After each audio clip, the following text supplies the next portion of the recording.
జీవితం. ఈ మధ్య కాలంలో మనకు లెనికా పవర్ అది ఒక మందు వచ్చేసింది. ఇది ఖచ్చితంగా ఆ ఎయిడ్స్ పట్ల ఒక సంజీవని లాంటిది అనేసి ప్రచారం జరిగింది. అది ఏంటి సార్? అంటే వైరస్ సోకిన వ్యక్తికి ఆ మందులు ఇవ్వాలా? లేకపోతే ముందు జాగ్రత్తగా ఆ మందుని తీసుకోవాల్సి వస్తుందా?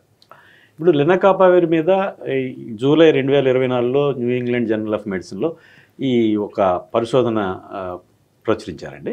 ఇది వీళ్ళు చేసింది ఏంటంటే ఈ దక్షిణాఫ్రికా అలా ఉగాండా ఇంకా కొన్ని దేశాల్లో ఏం చేశారంటే డిస్కార్డెంట్ కపుల్స్, ఓకే, భర్త పాజిటివ్ భార్య నెగిటివ్, ఇలాంటి వాళ్ళలో ఇప్పుడు మనకి ఈ ఎక్కువగా వృద్ధిలో ఉన్న దేశాల్లో నెగోషియేట్ చేయలేరు.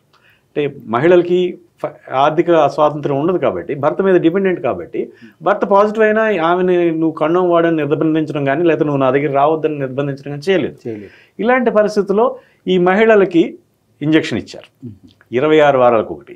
అట్లానే అంతకుముందు ఉన్నటువంటి వేరే మందులు కూడా వాడుతున్నారు, ప్రీ ఎక్స్పోజర్ ప్రొఫైలాక్సిస్ అని చెప్పేసి ఈ మందులు వాడారు. ఈ మందులు ఆ మందులు రెండింటిని పోల్చి చూశారు. పోల్చి చూసినప్పుడు ఈ 5,000 మంది మేరకు పోల్చి చూసినప్పుడు అవతల వేరే మందులు వాడిన వాళ్ళలో ఇంజెక్షన్ అనేటువంటిది ఈ లెనకాపావిర్ ఇంజెక్షన్, దీన్ని క్యాప్సిడ్ ఇన్హిబిటర్ అంటాం. క్యాప్సిడ్ ఇన్హిబిటర్ అనేటువంటిది చాలా మొత్తం రెవల్యూషనరీ. ఇప్పటి వరకు ప్రతి హెచ్ఐవి మందు కూడా ఏదో ఒక ప్లేస్లో ఒక పరిస్థితిలో ఒక చోట పనిచేస్తుంది, ఒక ఎంజైమ్ మీద ఒక చోట.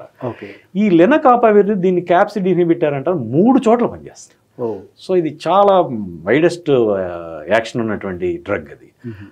వీళ్ళు ఈ మందు ఇవ్వడం వల్ల 6 నెలలకు ఒకటి 26 వారాలు అన్నాం. 26 అంటే సంవత్సరానికి 2 ఇంజక్షన్స్ 26 వారాలకు ఒకటి, ఆ తర్వాత ఇంకో 20 వారాలు. వీళ్ళు చూసినటువంటి దీంట్లో మిగతా మందులు ఏవైతే 2 డ్రగ్ కాంబినేషన్ వేరే అంతకుముందు వాడుతున్నామో ఈ జబ్బు రాకుండా, వాళ్ళలో ఒక 40 మంది వరకు హెచ్ఐవి జబ్బు సోకింది. కొన్ని వేల మందిలో చూస్తే, కొన్ని సంవత్సరాల పాటు చూస్తే. ఇది లెనకాపావిర్ ఇంజెక్షన్ ఇచ్చిన వాళ్ళలో ఒక్కళ్ళకి కూడా ఈ జబ్బు సోకలేదు.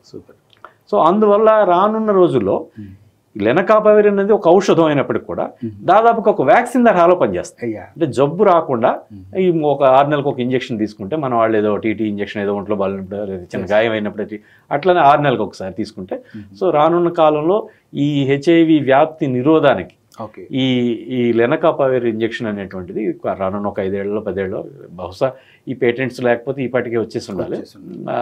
ఏవో నెగోషియేట్ చేస్తానే ఉంటుంది యుఎన్ఎయిడ్స్, WHO వంటి సంస్థలు. రానున్న ఏళ్లలో ఈ లెనకాపావిర్ వ్యాక్సిన్ లాగా ఉపయోగించే సందర్భం అవకాశం ఉంది.